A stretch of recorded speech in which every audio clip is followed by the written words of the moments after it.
we have Lenore Zimmerman, and we're going to say she's 84 years young. Thank you for being here, Lenore. You claim you were strip searched by the TSA because you didn't want to go in one of those advanced image technology screeners. Were you really forced to drop your drawers, ma'am? Yes. And how did that make you feel? Did it make you feel like a criminal? Mortified, angry, upset. It shot my pressure up to 189/90. I missed my flight. I had to wait 2.5 hours for my next flight. I called my niece, who works for a law firm, and see what kind of recourse I have on it.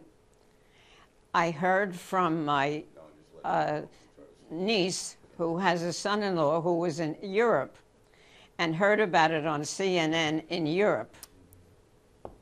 Well, I have to say this, because we've got to get both sides of the story.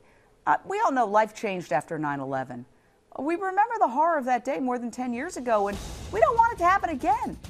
You remember it. Let's remind everyone.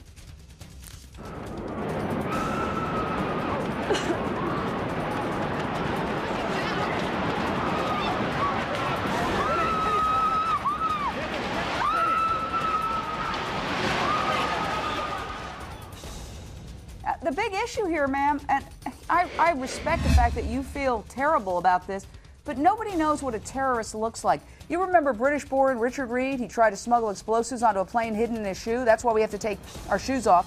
Last month, 3 American senior citizens in their 60s and 70s, alleged members of a fringe militia group, were charged with planning biological attacks against the U.S. government. I mean, some of these guys look like they could be your husbands.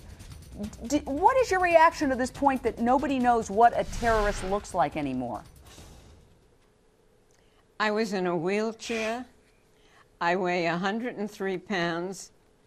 And as I said, I banged my leg and I was bleeding like a pig because I was on blood thinners. And I have a defibrillator, so I normally get patted down because I won't go through the electronic screen. So I'm normally patted down, but I've never been strip searched.